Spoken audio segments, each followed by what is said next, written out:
I came home that evening expecting the usual. My mom making dinner in the kitchen, my dad reading the newspaper, and Nick, my older brother, probably sitting in his room, glued to his laptop. Nothing out of the ordinary. But as soon as I walked through the front door, I could feel something was off. The air was thick, charged with tension, like a storm was about to hit. "Hey, can you come sit down for a minute?" My mom's voice was too calm, almost eerie. I didn't want to, but something told me I had to. I walked into the living room, and there they were, both my parents sitting on the couch like they were waiting for me to hear some bad news. Nick was there too, but he wasn't even looking at me, his face buried in his phone like he didn't care. "What's going on?" I asked, my voice a little sharper than I intended. My dad cleared his throat. "We need to talk." It was then that the world as I knew it shifted. "We gave your college fund to your brother," my mom said, like it was nothing. Like it was some casual thing that happens all the time. Like they hadn't just thrown my future out the window. I just stared at her. The room felt like it was closing in on me. What do you mean you gave it to Nick? You heard us." My dad's voice was steady, like he was discussing the weather, not the fact that they had just handed over the $25,000 my grandmother had left me. The same $25,000 that was supposed to fund my college education, my escape from this small town, from this life. "Nick's business needs a boost, and we think this will help." I couldn't breathe. "You gave my money to Nick? For his failing business?" I almost couldn't get the words out, but they kept coming anyway, a flood of anger rising up in me. That's mine. It's mine." I couldn't stop myself. I stood up, pacing the room. "Why him? Why not me? What the hell is wrong with you two?" Nick, who had been completely ignoring the conversation until now, finally looked up from his phone, his face a mixture of annoyance and confusion. "Hey, I didn't ask for it. This is a family decision." "Yeah, and I'm part of this family too," I shot back, my voice shaking with fury. "You don't get to just decide to take away my future and give it to him like it's some gift." Dad sighed. "You've always had scholarships, good grades, and opportunities. You'll figure it out, Jessica. You got a head on your shoulders." A head on my shoulders. That's what they thought of me. I wasn't the one who needed help. I wasn't the one who had dreams or ambitions that might require financial support. So, that's it then? That's all I get. I couldn't even look at them anymore. I felt like a stranger in my own home. "Listen, you've got your future." "Nick," my dad started, but I cut him off. "Nick doesn't need it." My voice broke, but I didn't care anymore. His business is a joke. I'm the one who actually wants to go to college, the one who needs this money to make something of my life. I turned to Nick, who still looked half unbothered, his eyes flicking from me to the screen of his phone. "Do you even care?" I asked, trying to hold it together. "Do you even care that this was supposed to be mine? That I had plans for this money? That it wasn't just some handout for you?" Nick shrugged, like it was all just a little inconvenience for him. "It's not like you were using it anyway, Jess. Business is business. You get it, right?" I shook my head, unable to even process the words. "You don't get it," I said quietly, feeling the weight of the betrayal crushing me. "You never did." "Enough," my dad said, his voice finally raising, his patience running thin. "This is the decision we've made. We're done talking about it. You'll have to figure out your own way to pay for school." I couldn't stop the tears from welling up. It wasn't just about the money. It was everything. The years of being second best, of watching Nick get everything without ever having to try. The fact that my parents never seemed to see me, never seemed to think I was enough. "I hate you both," I whispered, more to myself than to them. But they heard it. I saw my mom's eyes flinch, but she didn't say anything. I left the room before I could say more, the door slamming behind me. I went straight to my room, throwing myself onto the bed, curling into a ball like I could hide from it all. But I couldn't escape it. I couldn't escape them. My brother had everything, everything, and I was just invisible. The days that followed were some of the longest I'd ever lived through. At first, I thought I could just get over it, that somehow, after the initial anger and shock were off, things would settle into a new normal. But they didn't.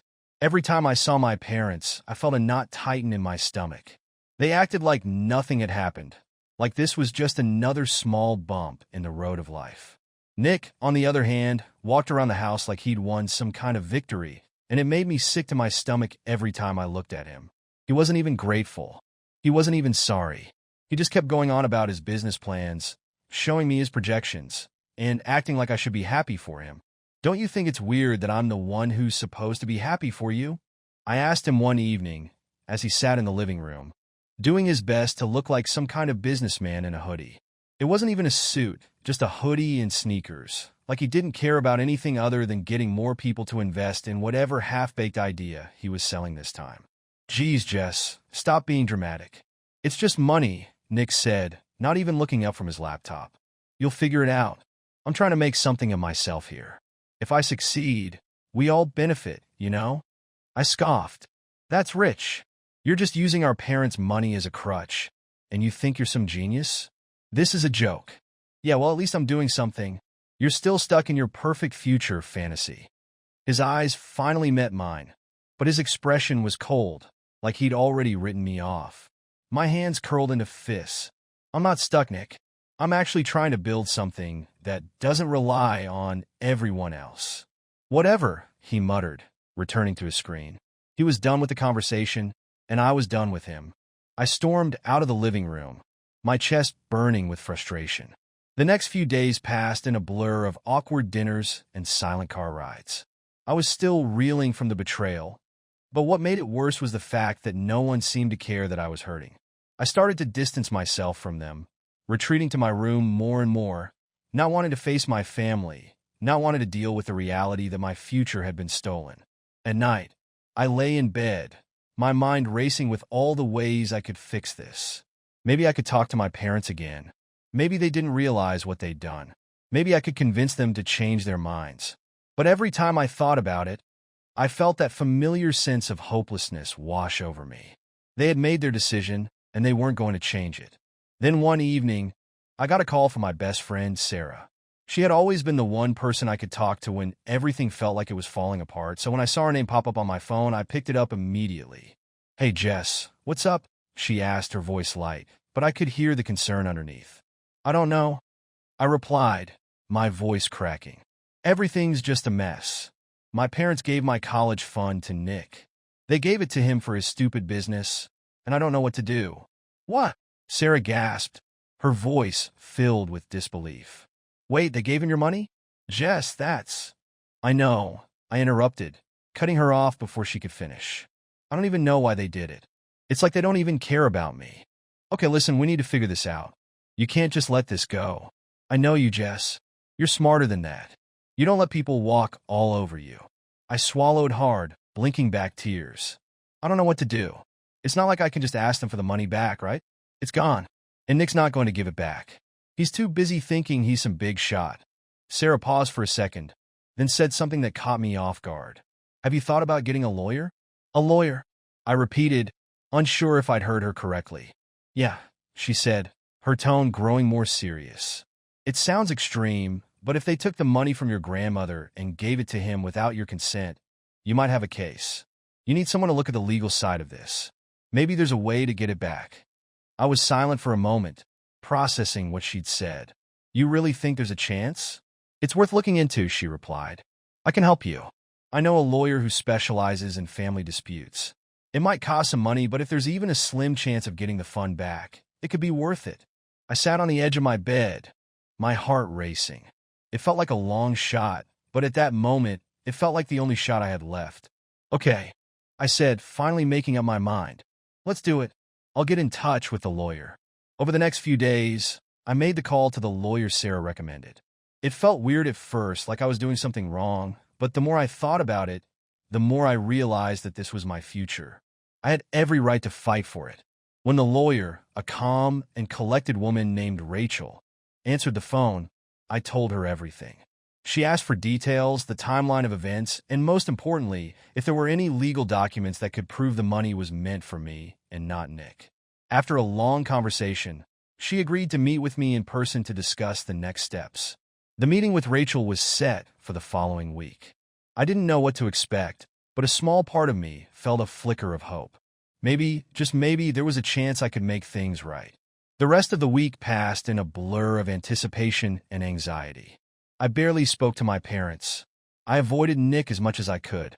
And every night, I went over the conversation with Rachel in my head, wondering if I was making a huge mistake.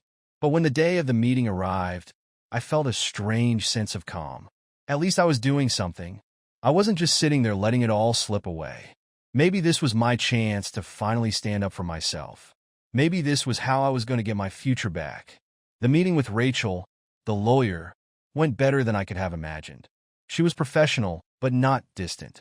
She listened intently, asking questions and taking notes, and by the end of our conversation, I had a clearer sense of what I was up against. "You've got a strong case," she told me, her eyes scanning through the documents I'd brought with me. "Your grandmother left you that money with specific intentions. If your parents took it without consulting you, that could be considered financial misconduct. But we'll need more evidence, something that proves they intended for the fund to go to you and not for a business venture that's not even yours." Rachel explained that it wasn't going to be an easy fight. There were no guarantees, and going up against my parents in a legal battle would only escalate things. It would be emotionally draining, expensive, and could take months, if not longer, to resolve. But what really struck me was what she said next. "You have every right to go after what's yours, but you also need to think about what happens if you lose. Are you prepared to deal with the consequences of pushing this too far?" Her words stuck with me. I had to be ready for everything. The thought of potentially losing my family, was terrifying, but I couldn't let that stop me. I had always been the quiet one, the one who tried to keep the peace, who let things slide when they shouldn't have. This time, though, I wasn't going to let it go. This wasn't just about the money. It was about what that money represented. It was about the life I wanted to build for myself. The dreams I had that my family seemed to think were secondary to Nick's ambitions. I wanted to go to school. I wanted to succeed on my own terms. And I couldn't let them take that away from me. After I left Rachel's office, I felt both relieved and more anxious than I had in days. The ball was now in my court. I could either back down, let this go, or I could fight for what I believed was mine. But the more I thought about it, the more I realized that I wasn't just fighting for a piece of money. I was fighting for my own future, for my independence. I couldn't let Nick's failure become my burden. That night, I sat at the kitchen table, working on some assignments for school, when my mom came in. She was acting normal, like everything was fine. She greeted me with her usual smile, but there was something off about her. She looked like she was waiting for me to say something. I didn't know what to make of it, but I wasn't in the mood for small talk. I had my own plans, my own thoughts racing in my head. "How's school going?" she asked, sitting down across from me, like she hadn't just shattered my world a few days ago. "It's fine," I replied, keeping my voice neutral. Same old stuff." I didn't want to engage. She nodded, but there was an edge to her expression, like she knew I was holding back. After a beat, she sighed and leaned forward, lowering her voice. "You're still upset about the money, aren't you?" I stared at her, feeling that familiar anger bubble up in my chest. "You think? You gave my college fund to Nick like it was nothing. How am I supposed to feel about that?" Her face softened, but it wasn't a comforting softness. It was more like she was trying to justify her actions without actually understanding why I was hurt. "Jess, we thought it was the right decision. Nick's business is struggling, and he needs that money. He's working hard to make something of himself, and we think he'll make it work." "You think he'll make it work?" I repeated, my voice thick with disbelief. "You gave him the money for something that's already failing. How is that a good investment?" "Because we believe in him," she said quietly, her eyes flickering with something that almost looked like guilt. "He's our son, Jess, and we know what this means to him." "Yeah, but what about me?" I shot back, leaning forward, trying to keep my voice steady. "What about what I need? What about my future?" Her eyes flickered for a moment, like she was searching for the right words. "You've got time, honey. You're smart. You'll find another way." "Another way?" I echoed. "You just took it from me, Mom. You took the one thing I had, the one thing that was mine, and you gave it to him without even asking me if I was okay with it." "I didn't think you'd have a problem with it," she whispered, as though the whole thing was just a misunderstanding. "You've always been so independent. We thought you'd understand." I didn't know how to respond. It felt like I was talking to a stranger, someone who didn't even know me. She was trying to explain it away, but she wasn't hearing me. It didn't matter how much I argued. It didn't matter how many times I pointed out how unfair this was. She had already made her decision. I'm not going to just let this go, I said, my voice shaking now. I'm going to fight for it, Mom. You don't get to just take what's mine and hand it to him without consequences. Her expression changed then, hardening just slightly. What does that mean? Are you going to take us to court? Is that what you want? You want to destroy this family over some money? I froze. It felt like a slap across the face, a gut punch. My own mother was acting like I was the one tearing the family apart. I'm not doing this to hurt you, I said, my voice barely above a whisper. I'm doing it because I don't have a choice. I've worked my whole life for this, and you've just given it away. I'm not going to let you do that. She didn't say anything after that, just stared at me for a long time, her expression unreadable. After a few moments, she stood up, walked out of the room, and left me sitting there, my heart pounding in my chest. I couldn't tell if she understood what I was saying or if she was just too far gone, too invested in Nick's success to see me as anything more than a background character in his story. The next few days were filled with tension. My mom avoided me, and Nick stayed out of the house most of the time, working on his business, as he liked to call it. It felt like the walls were closing in, like no one was on my side. But I couldn't back down now. I had already made the decision to fight, and that was exactly what I was going to do. The lawyer called me the next day with good news. She had been able to track down some important documentation, emails between my parents and the bank where my grandmother's trust was held, showing that the fund was specifically designated for my education. We had a real case, a solid case. It was the first real glimmer of hope I'd had in days. I took a deep breath, knowing this was only the beginning, but I couldn't help the small smile that tugged at my lips. This fight was far from over, but for the first time since that disastrous dinner, I felt like I was finally taking control of my own life. The next few weeks were a blur of paperwork, meetings, and sleepless nights. Rachel, the lawyer, was a steady presence in all of it, and I started to feel like we were getting somewhere, but the strain was starting to take its toll. I couldn't sleep, I couldn't eat properly, and every time I saw my parents, it was like my insides were twisting with resentment. The more I fought for what I believed was mine, the more it felt like I was losing something else, my family. The house had grown colder, quieter, and more tense with every passing day. Nick was barely around, spending most of his time working on his business or hiding out at his office, which was really just a tiny room in his friend's apartment. But every time I did see him, he acted like the world owed him something. He didn't seem to care about the damage he was causing. He just wanted to get richer, to get famous, to make a name for himself. And I was nothing but an obstacle in his way. One evening, just as I was finishing up some research for Rachel, my mom walked into my room. I didn't even have to look up to know she was standing there. I could feel her presence, the way she always seemed to linger when things were about to get uncomfortable. She stood there in the doorway for a moment before I sighed, not bothering to greet her. "Jess," she said softly, her voice tentative. "We need to talk." I didn't respond at first. I just kept typing on my laptop, pretending I didn't hear her, pretending I didn't care. It was easier that way, easier than confronting the mess that had become my life. "Jess," she said again, this time with a little more force. "Please, we need to talk about this." I finally looked up at her, and for a moment, I saw the mother I used to know.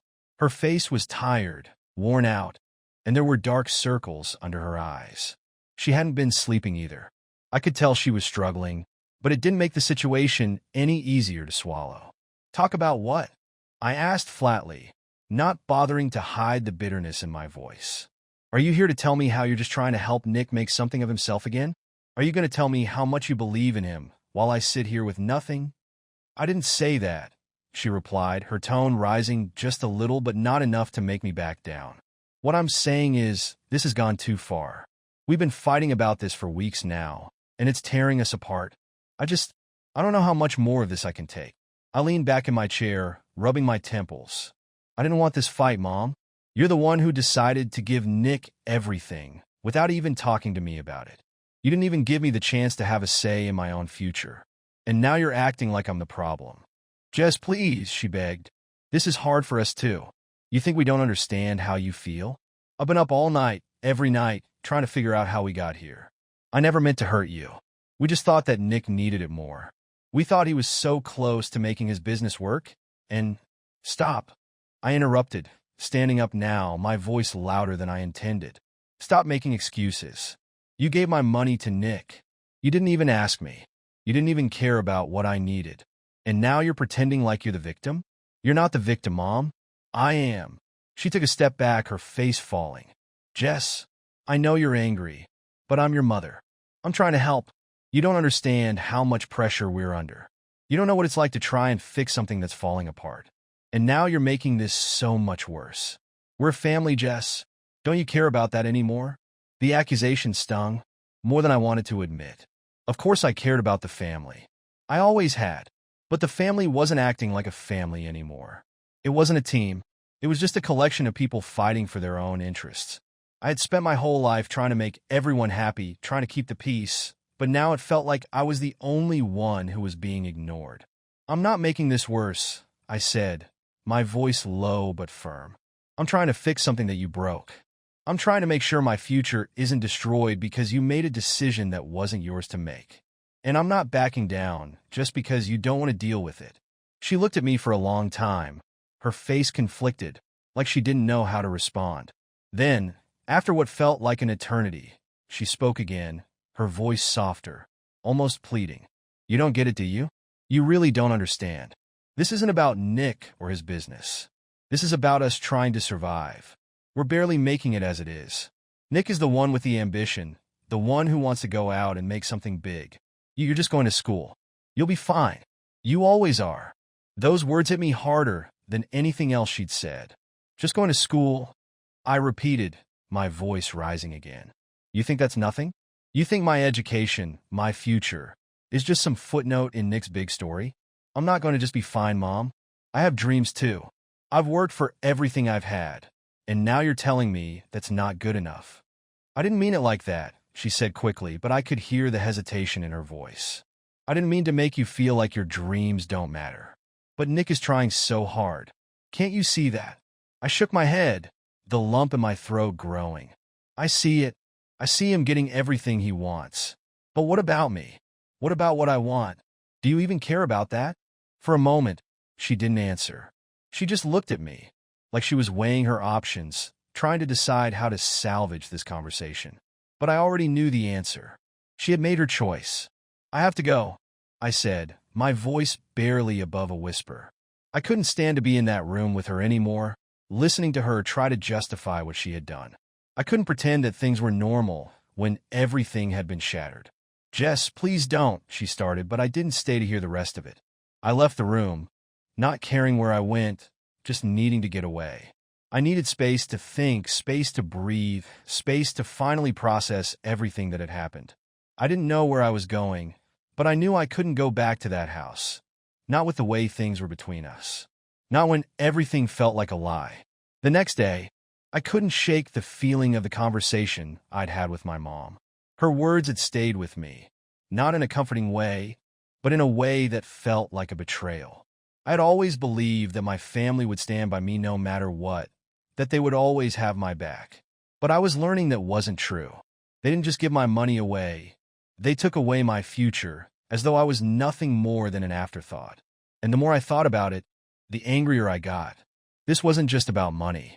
This was about me being overlooked, about them thinking Nick deserved it more because of some business venture that seemed doomed from the start.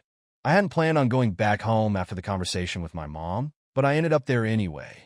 I don't know if it was because I was too tired to figure out what to do next or if I was just too scared to stay away for good. But when I opened the door, I was immediately hit with that tension in the air.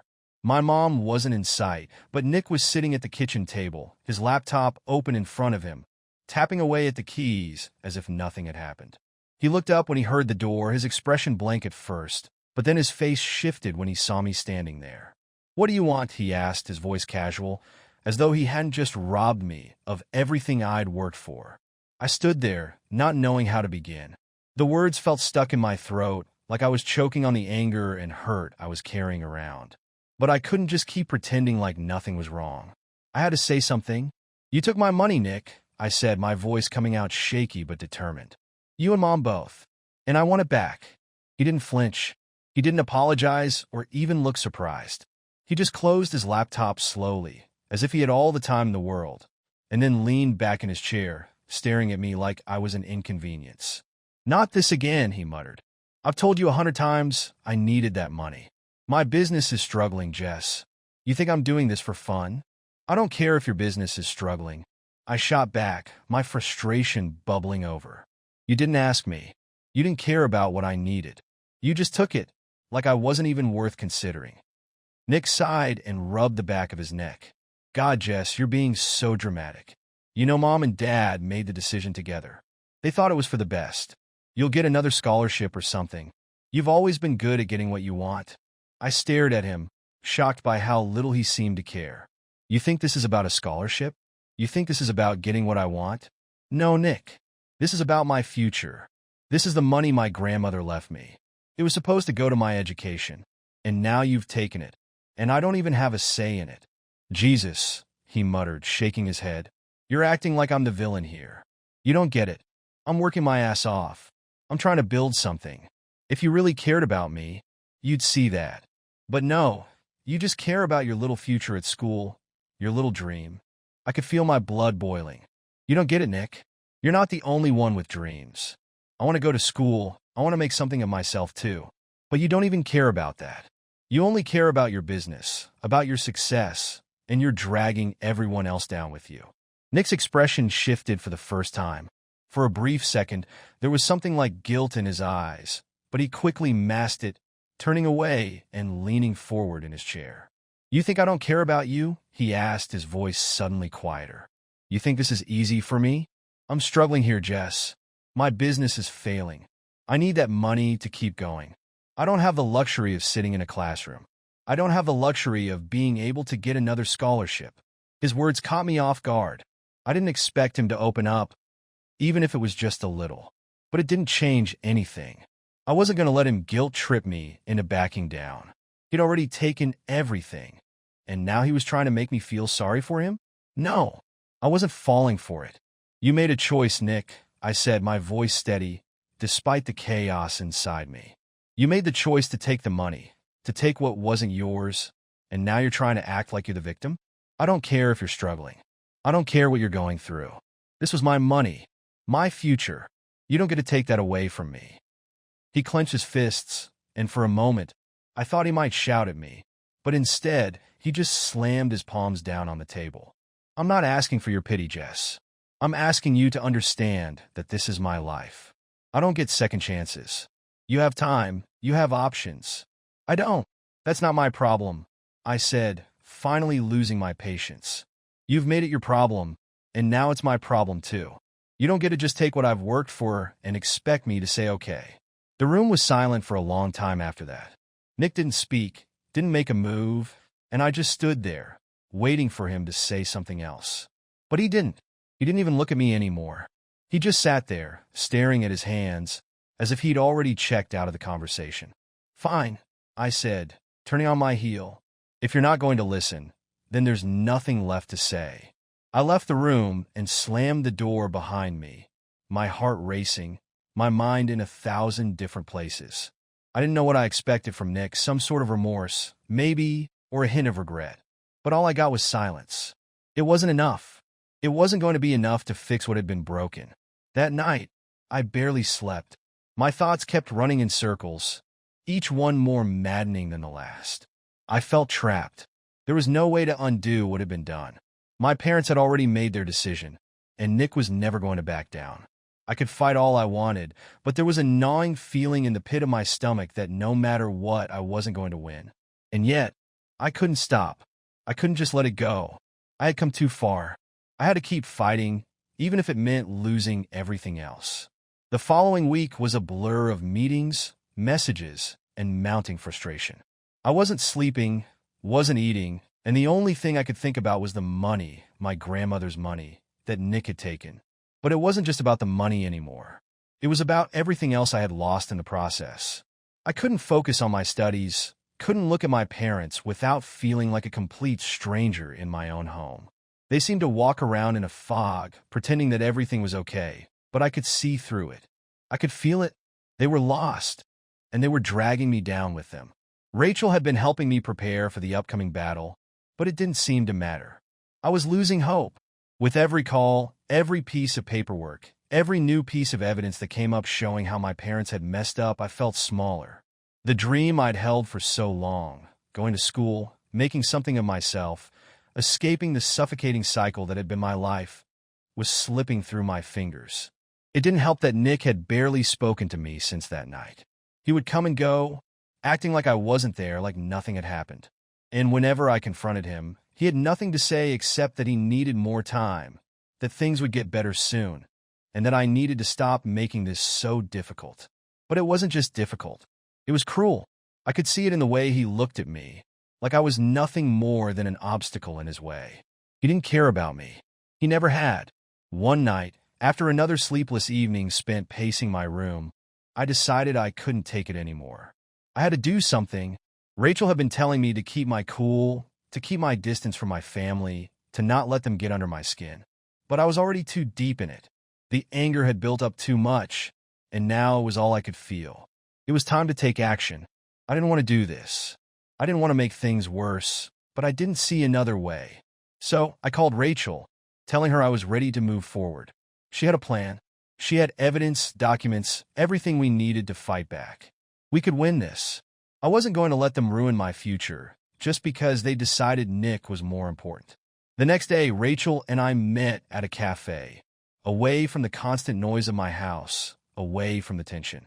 I was exhausted, but I couldn't stop now. I have everything we need, Rachel said, sliding a folder across the table. This is everything you need to know, Jess. Your parents mismanaged the funds, and there's no legal reason why they should have given that money to Nick.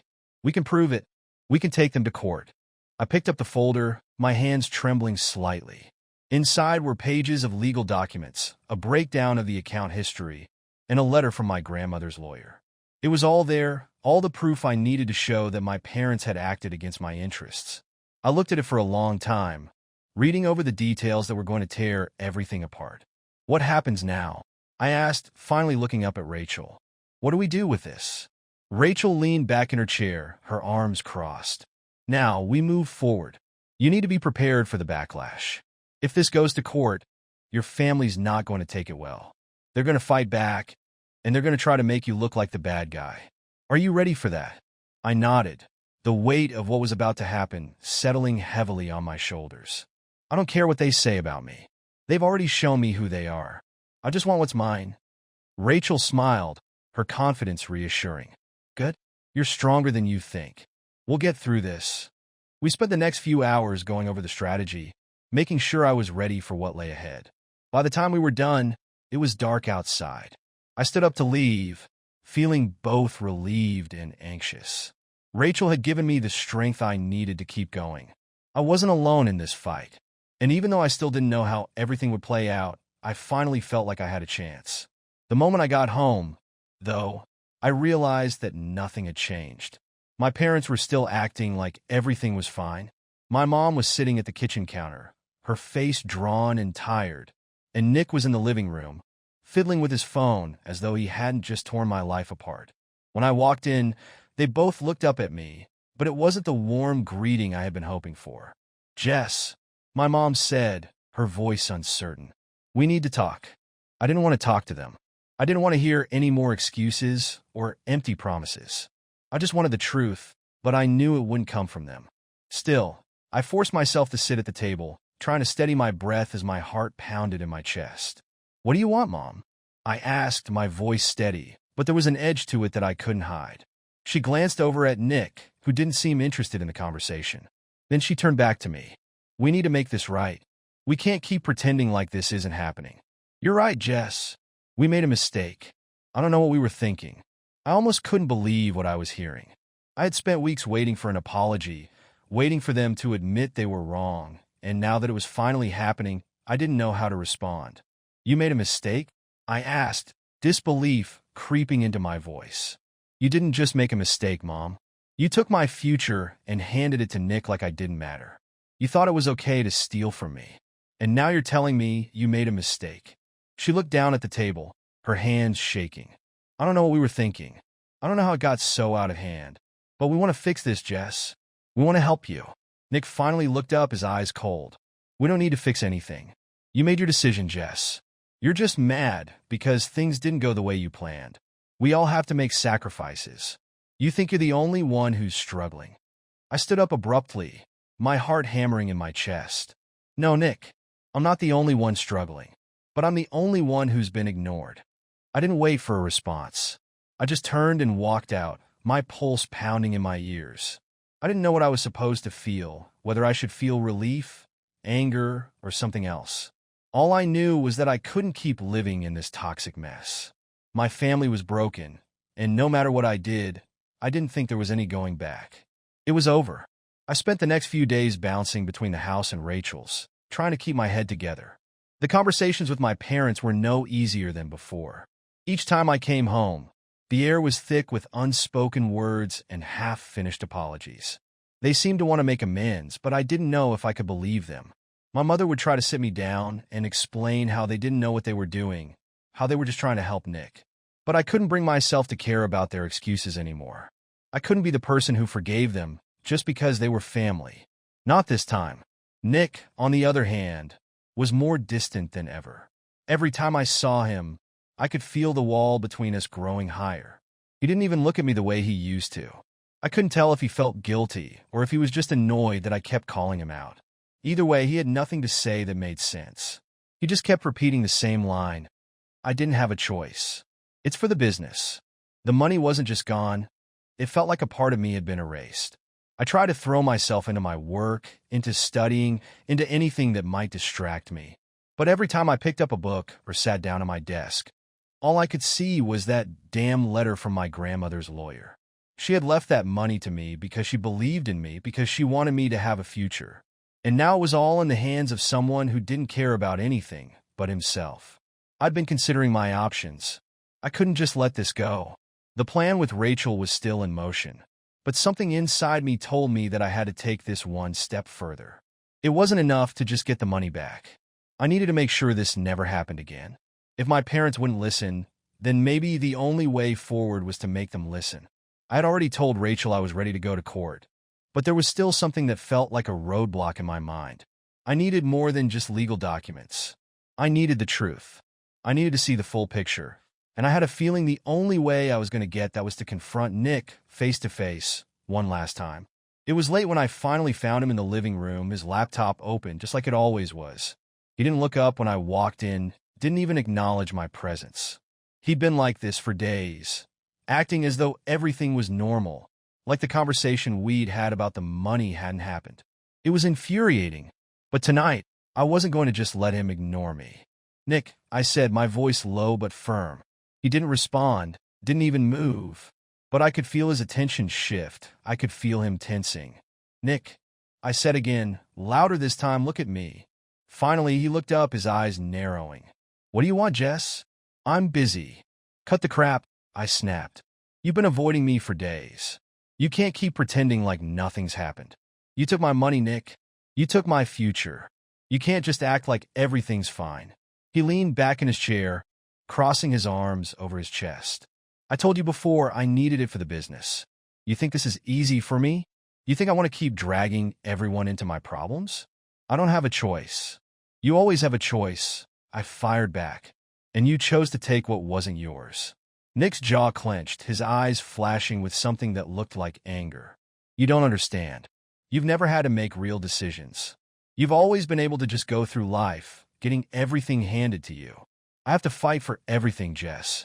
I have to work for everything." I laughed bitterly, shaking my head. "Are you serious? You think you're the only one who's had to fight? You think I haven't had to struggle to get here? To make something of myself?" He stood up abruptly, his chair scraping loudly against the floor. "This isn't about you, Jess. This is about survival. I'm not some spoiled kid who gets everything handed to them. I'm trying to make something of myself, and I don't have the luxury of waiting around for someone to hand me a scholarship. I needed that money. End of story." I stared at him, speechless. I had never seen him like this before. It was like the person I thought I knew had disappeared, replaced by someone I couldn't even recognize.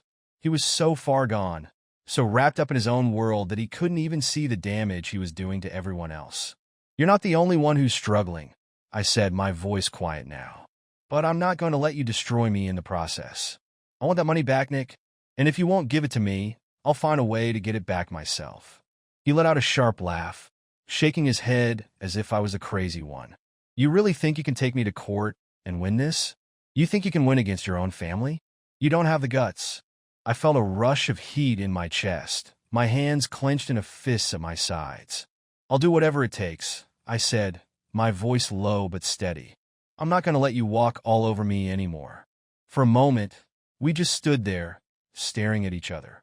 And then, as if he couldn't bear to be in the same room with me any longer, he turned away, walking toward the door. Fine, he said, his voice cold. Do what you want, but don't come crying to me when it all falls apart. I watched him go, his words lingering in the air like a bad taste in my mouth. But I didn't let them get to me. I couldn't. I was done letting him control my life, done letting him control my future. This wasn't just about money anymore. It was about me, about taking control of my life, even if it meant losing everything else. I knew what I had to do.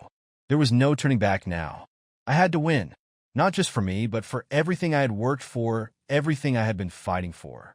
And I wasn't going to let Nick or anyone else take that away from me. It was almost 2 weeks later when I finally got the call I'd been waiting for. The sound of my phone ringing jolted me out of my thoughts, and for a moment, I didn't know if I was ready to hear what was on the other end. But the number on the screen told me everything I needed to know. It was Rachel. She had been working tirelessly behind the scenes, gathering the evidence and making sure everything was in place for what was coming. I had barely slept through it all, the anxiety eating away at me. But I knew it was time to face the truth. I picked up the phone quickly, almost too quickly. Rachel, what's going on? Jess. Rachel's voice was steady, but I could hear the tension in it. It's time. We got enough. I've scheduled the meeting with the lawyer. We're moving forward. I sat there for a long moment, letting her words sink in.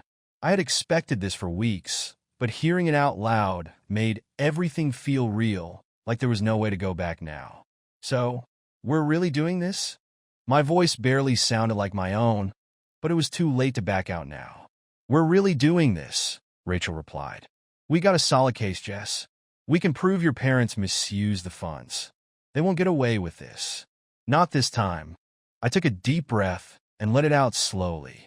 I could feel the weight of what was about to happen pressing down on me.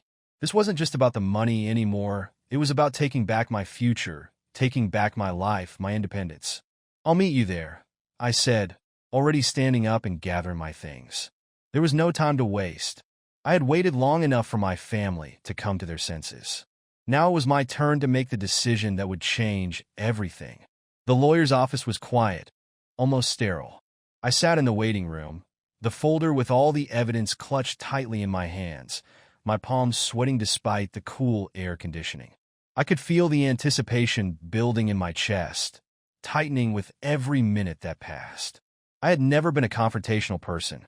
I'd always just taken what came my way, tried to adapt, tried to survive. But this was different. This was a battle for something I had worked for, something that was mine. Rachel arrived shortly after me, walking through the door with her usual calm demeanor. She took a seat next to me, her eyes scanning the room. You ready for this? She asked, her voice low. I nodded, though the nerves in my stomach were practically twisting into knots. As ready as I'll ever be.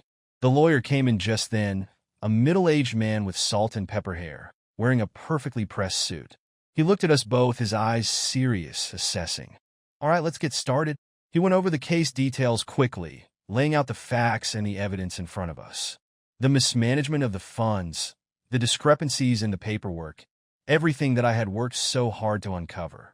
I could feel the truth coming to the surface, and for the first time in weeks, I felt like I wasn't alone in this fight. Rachel had been with me every step of the way, but now it felt real. It felt like we were about to take control. But just as I was starting to feel that small sense of victory, the lawyer paused and looked up at us. There's one thing I haven't told you, he said, his voice tight. This might not go as smoothly as we hope. Your parents aren't going to give up easily. They'll fight back. And Nick, well, he's not just going to stand by and let you win. I wasn't sure how to react. What do you mean? They've already stolen from me. What else is there to fight about? He sighed, adjusting his glasses. It's not just about the money, Jess. It's about the damage it could cause to your family. The truth could tear everything apart. You have to decide if you're really ready for that. The weight of his words hit me harder than I expected. All of this, the anger, the betrayal, the pain, it wasn't just about me anymore. It was about everything I had ever known, everything I had ever trusted. I thought I had been prepared for the consequences, but now that I was here, it felt like I was standing on the edge of a cliff, unsure if I was about to fall or fly. "Do I have a choice?" I said, my voice barely more than a whisper. The lawyer didn't answer immediately. Instead, he just sat back in his chair, his fingers tapping on the table. "You always have a choice, but the consequences will be yours to bear. The truth always comes with a price." I didn't know what to say to that. All I could do was nod. I had already made my choice. I was going to fight, no matter what.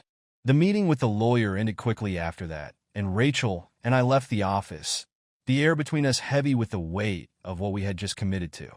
I didn't go home after that. I couldn't. I didn't know how to face my parents, how to explain that I was going to tear everything apart. I drove around for a while, unsure of where to go, until I ended up at the one place I felt like I could breathe, Rachel's apartment. She was waiting for me when I walked through the door, the tension still in the air, but softened by the familiar calm of her presence. "I didn't think it would be this hard," I said, sinking down onto the couch.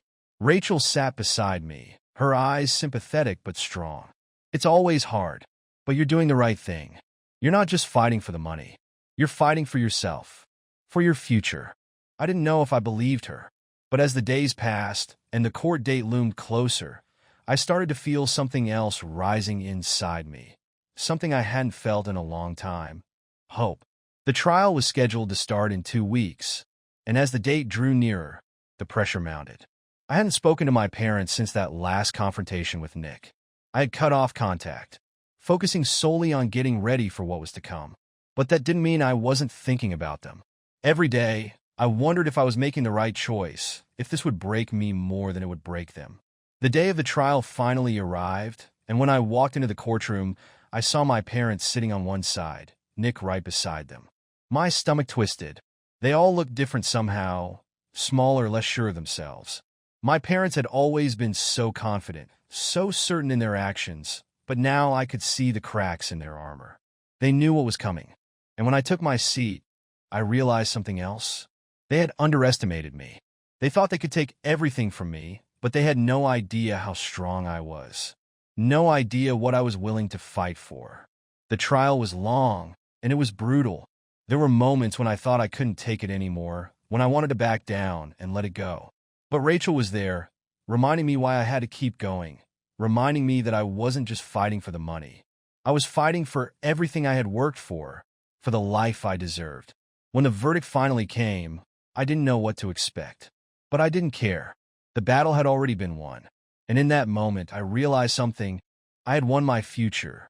No matter what happened next, no matter what the outcome, I had taken control of my life. It wasn't about the money anymore. It was about me.